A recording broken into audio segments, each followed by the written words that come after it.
Maayong hapon, Negros. Ini ang Digicast Negros 10. Ang nagapanguna nga ng pulo ka mga balita sa isla sa Negros ang amo ni gadudong sa inyo. Update ninyo kami via Facebook, YouTube, kag sa KCAT Channel 11. Kag subong mabatian nyo mga kami live sa FM station nga 91.1 FMR Bacolod. Kag yari ng top 10 nga mga balita sa Negros subong nga adlaw. Cholera outbreak gideklarar sa Barangay Alihis sa Bacolod City. Masobra sa 300 ka kilos sa mga nagapanimaho ng dressed chicken gikumpiskar kag ginsunog. LPA sa Eastern Visayas, isa na kabagyo.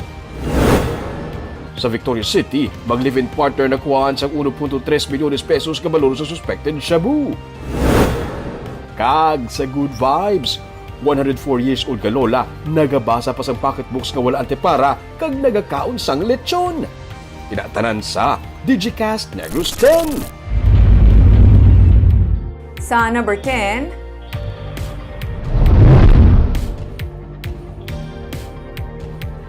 nag-develop sa tropical depression ang low-pressure area nga yara sa east sang Eastern Visayas.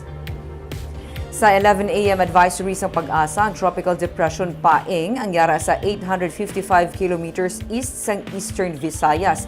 Ini ang may maximum sustained winds nga 45 kilometers per hour malapit sa sentro, kag may pagmadlos nga tubtub sa 55 kilometers per hour. Ang Tropical Depression Paeng sa karon ang padulong sa west-northwestward. Wala pa sang may napaidalom sa Tropical Cyclone Wind Signal. Biyernes ang aga, tubtub Sabado sang aga, posible ang mabunok nga ulan sa Bicol Region. Moderate to heavy rains with at times intense rains naman ang ginapaabot sa Eastern Visayas, Mindoro Provinces, Marinduque, Romblon, Quezon, Aurora, Isabela, kag Cagayan. Light to moderate with at times heavy rains naman ang posible sa Laguna, Nueva Ecija, Bulacan, Cordillera Administrative Region, kag ang nabilin nga bahin sang Visayas kag Cagayan Valley. Sino kay Zephard Kaelian, ang pamuno sa Provincial Disaster Management Program Division, hindi man direkta nga apektado ang Negros Occidental sang Bagyo Paeng, pero sa gihapon ginaabisuhan ang publiko nga mag-aligmat labi na sa epekto sang mabunok nga ulan.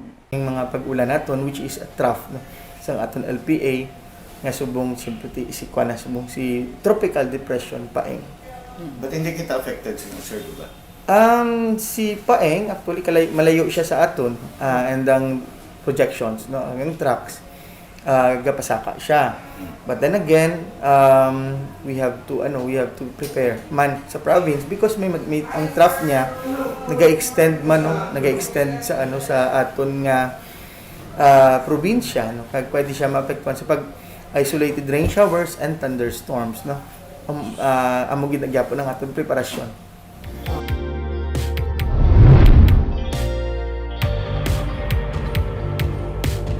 Sa number 9, mga Local Disaster Risk Reduction Management Council kabang Operation Center ginpaidalom na sa Blue Alert status para sa undas.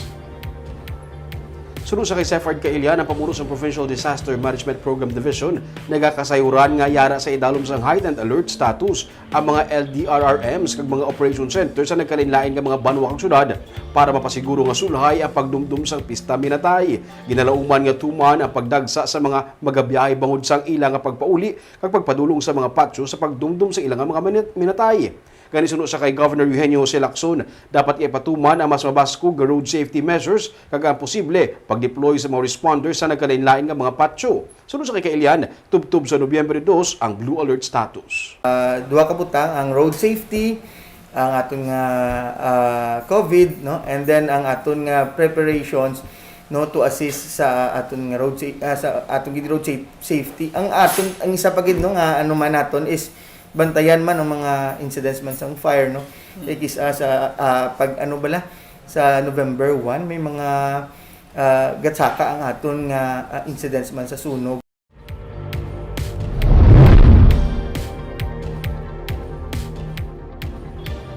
Sa number 8, Tourism Infrastructure and Enterprise Zone Authority ang magahulat sa proposal sang syudad para mapondohan sang 100 million pesos ang construction sang Manukan Country.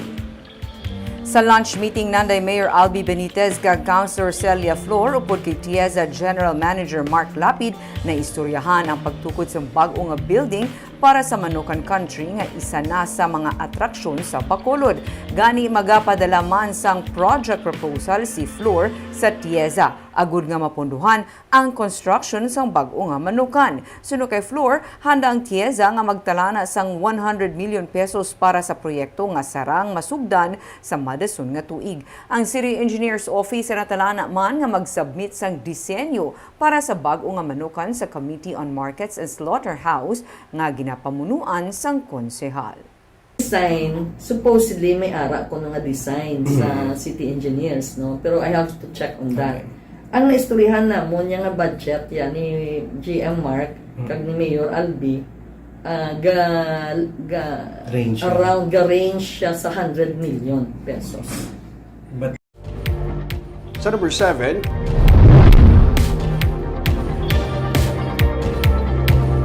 caretakers ang isa ka balay sa Talisay City patay matapos makuryente kag mahulog gikan sa second floor.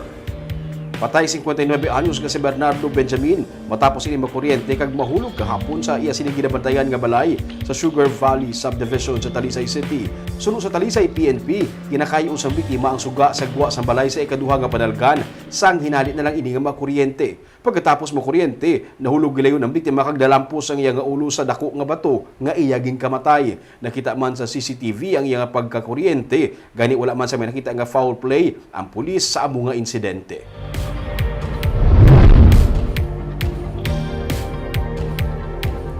Sa number 6, anak sang konsehal sa Tanhay Negros Oriental dakop matapos makuhaan sang illegal nga droga. Naaresto man kahapon sa anti-illegal drug operation ang anak sang incumbent councilor sa Tanhay City kag empleyado man sang syudad nga si Neil June Manso, 37 anyos. Si Manso ang ginakabigman nga high-value individual. Sandig sa report ng PIDEA, sila ang nagpatigay sa search warrant operation sa balay ni Manso sa Barangay 4 sa Tanhay. Dito nakuha sa operatiba ang 8 ka sachet sa ginapatihan shabu nga ginabulubanta nagabalor sang 68,000 pesos. Detained siya karon kag kaso nga paglapas sa Republic Act 9165 ang ipasaka batok sa iya.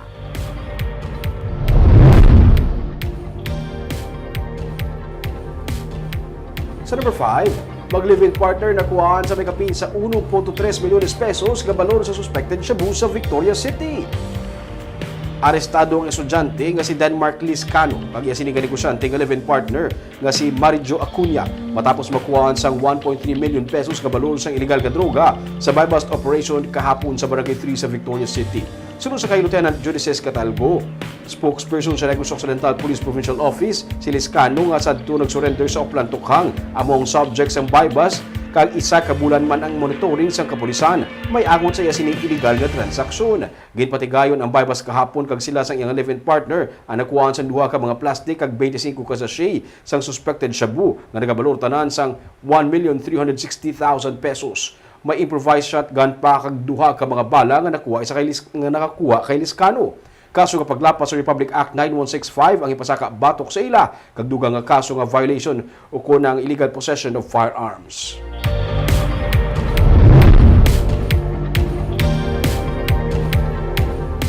Sa number 4, nagapaningmaho kag nagagit-om na nga masobra sa 300 ka kilos sang manok gikan sa dressing plant sa Barangay Mandalagan sa Bacolod ang ginsunog kag ginlubong sang Task Force Butagoy. May report si Nico Delfin.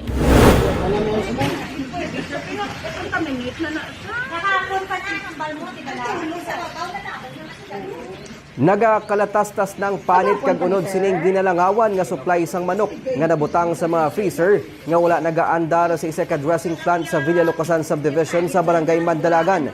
Ining naabtan sang katapos ang City Health Office, Permits and Licensing Division upod sa katapos ang Task Force Butagoy sa ginpatigaan nga inspeksyon sa Lunes ang hapon. Sa sulod sang planta, makitaan pang kuring kag ido nga yara sa ibabaw sang wala nagaandar nga chiller. Suno kay Martin Pinaga, pamuno sang Task Force Butagoy, nagligad pa nga Domingo na ihaw ang mga manok halinman sa poultry farm sang tag-iya sang dressing plant. Pag-check niya, Gulpi lang may naglumpat nga koring nga halin dito sa prison mismo. Nagkako naman manok. Ga it ang manok. So, Purpose nga ang manok ako kaya, nagabang na. pamangko tamon sir na hindi naman kuno nila pag i-deliver or i-baligya kay inong pull out na nila. Kasi buti i-pull out nyo, di nyo dalon. Sila nga somewhere outside Bacolod kuno kay pakaon sa ilang igdo. So, Gani ginkumpeskar sa mga otoridad ang 317 kilos sang nagapanimaho na nga mga manok. Giliyon nila ini ginsunog kaginlubong. Suno kay City Administrator Attorney Boyet Maghari, ilaman o sisaon kung may permit ang dressing plant kag kung diin ginabaligya o kung ginadispose ang mga supply sang manok. Sa pagsugilanon sang Task Force Butagoy sa mga empleyado sang dressing plant, ila inikuntani nga ipakaon sa ido. Nico Delfin para sa DGCast Negros.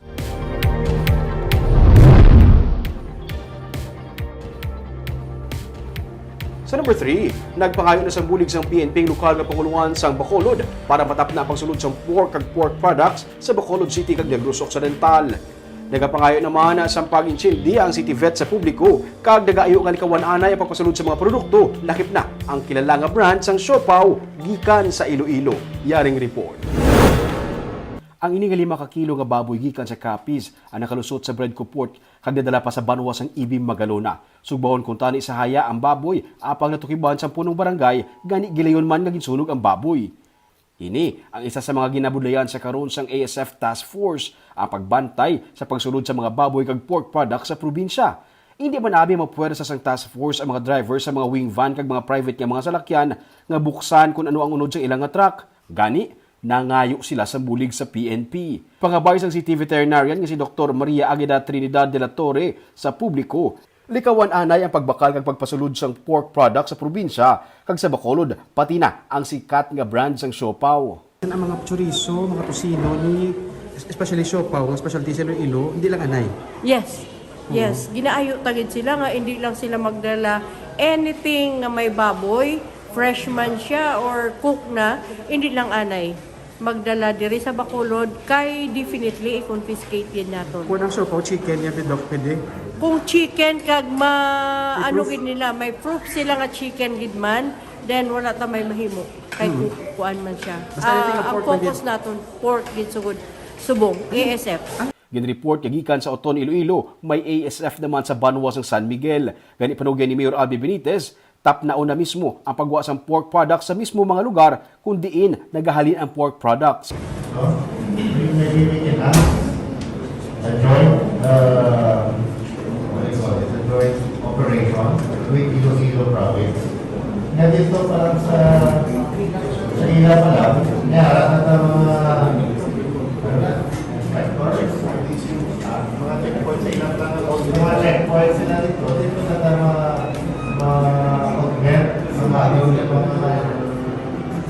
inspectors or Iya ini nga igatalakayon sa Regional Development Council meeting. 6 bilyones pesos ang swine industry sa Negros Occidental gani ginahalungan. Ginapatay ang mga baboy kung matukiban nga may ASF ang isa ka piggery kag sa mga kaiping sini nga mga baboyan. Kung masudlan na ang Negros Occidental, ginalantaw nga dako ang mga inepekto sini sa ekonomiya sa probinsya kag sa presyo man sang baboy sa merkado. Sa number 2,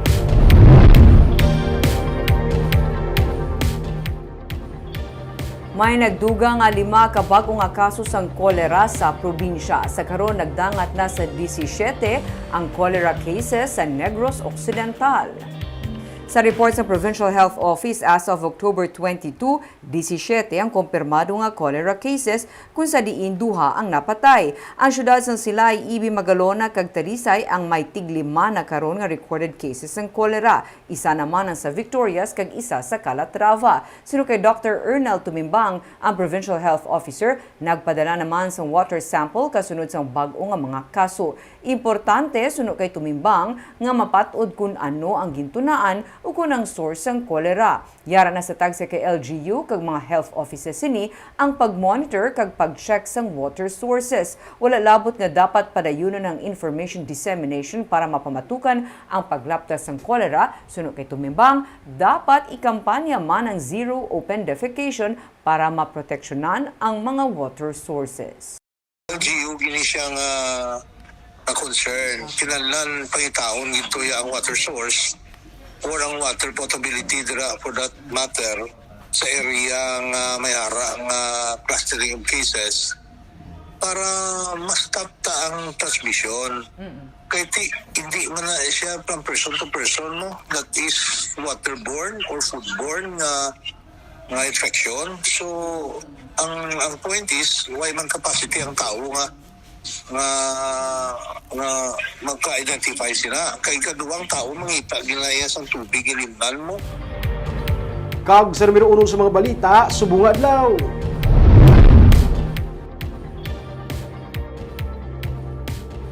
Gideklarar ang cholera outbreak sa Barangay Alihis sa Bacolod City kasunod sang confirmed cholera case sa sunod lang sang isa ka panimalay. May report si Nico Delfin. Naglabot na sa 13 ang cholera cases sa Bacolod kag base sa records ng City Health Office. 3 diri ang gikan sa isa ka panimalay sa Barangay Alihis. Tungod sini, nagdeklarar na sang outbreak sa Barangay Alihis ang CHO agud matagaan na tensyon ang pagpatuman sang tikang agud mapunggan ang cholera cases sa mga barangay. Ginmando man ni Mayor Albi Benitez ang mas mabaskog na testing sa mga water sources nga sarang halinan sang cholera. In-intensify natin ang presumptive testing para i-test na talaga mga deep wells kag bubon. And then masigi kita chlorinate sa mga iban nga mga areas kung diin may mga presence of cholera cases. Mga water refilling stations nga may complete ang papeles nila, no? So I think pagwaon na sa ang PIO naton para mabalance ang public kung ano ang mga water refilling stations nga may complete nga requirements, right? And then ang basiwa yung tawag naman to continuously test ang talagang mga pumping stations sa prime water. Si Punong Barangay Donny de la Vega nagpahayag nga magatukod man sang task force ang barangay nga mong maghahatag atensyon sa pag-inspeksyon kag chlorination sa mga bomba kag bubon sa barangay. Nga daw task force na ikuha na mong purok-purok na by ang Bali Mayor by sa Friday makadto di ang health samon nga tao ni insuli nga makwansang testing sa matubig na sa mabubon, sa mga bomba. Lunsay nag-ayo ng tanan nga mga pasyente nga nagka-cholera. Sandig pa sa records ng CHO, naglabot na sa 68 ang suspected cholera cases sa Bacolod. Nico Delfin para sa DigiCast Negros.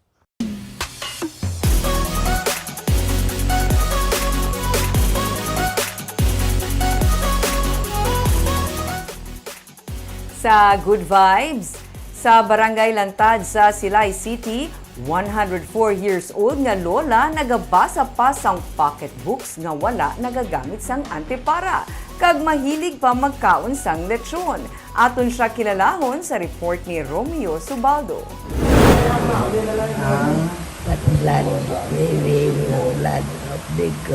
Aram na ba sa'yo, ma'am? Bata ko pa. Grabe. Bisan na mo sinikalayo, mabasahan sa gihapon sang 104 years old nga si Consuelo Balbon Caro ang subtitle sa ginalantaw nga pelikula sa TV. Pagbilang sa mga dalawaan pagkakataong makita niya ito. Kag, nagabasa pa siya sang Tagalog pocketbooks nga wala nagagamit sang antipara. Ini ang iyang ginakasakuan sa kada adlaw. Kaplabasa ko. Pocketbook? Ano nga pocketbook? Absa na ano lang. Basta pocketbook. Asa subong ka basa ka pa? Oo. Gati para ka wala? La. Ay, grabe. La, kunti para. Makabasa ka pagyapon. Kag kun may pangontra, nagatong it's pa si Lola. Gampang ka pa tong ets? Yung ito may ikon eh. Kung may kontra. Kontra. Wala ni mo lang alingaw-lingaw lang. Suno sa iya anak nga si Chona Togonon, para lang gid sa high blood ang maintenance nga bulong ni Lola Consuelo. Kag ang iya paborito nga pagkaon, lechon baboy. Niya, may strict nga gina-follow sa diet niya? Wala. Bisan ano lang nga po kinakaon niya? Kakaon lechon? Oo. Ano nga part sa lechon? Tambok nila yung gusto niya eh. Kay tungod? Humok. Wala man siya ginapili pa kung ano gid siya na... Wala. Kay ang ano namon, hatag na lang kung anong gusto niya. Kag, ang sikreto kuno nga naglawig ang iyang kabuhi, nangin stress-free siya, kay wala man siya sang nangin problema sa iyang mga kabataan. Stress-free gid na ang life niya. Ay, isan kami sa una, hindi siya gaugtas, why siya gaugtas sa amin. Hindi siya masyado kapangaki. Hindi siya hindi siya nag-worry bala. Sang Lunes, gin-celebrate ni Lola Consuelo ang iyang 104th birthday. Wala na siya sang wish pa para sa iyang kaadlawan. Nagapasalamat na lang siya sa Ginoo nga natagaan siya sang malawig nga pangabuhi. Barb, 104, isang katunga na lang tani malapot ko, no? Pero grabe, Ming ha, wala antipara, pero tiyak ko ba? Mama kami ni Lola, wala ganti para. Pero Barb, kaduwa siya ko na mag-receive sa 100,000 pesos from the province ka, galit sa region. Ay, okay. Kay Centennial na mo nga incentive. Dapat ang mga ng gold, dapat mag-100,000, dapat mag 100,000. Kaagam ito mga balita sa Negros Subunga Adlaw. Kay man sa panahon karon importante nga may ihibalo ka sa nagkatabo sa imo nga palibot. Dapat balansya kay eksakto ang mga impormasyon. Padayon kami nga magapangalagad sa Negrosanon. Ako si Barbara Mijares. Tugtog sa buwas, ako naman si Romeo Subaldo, mayong hapon.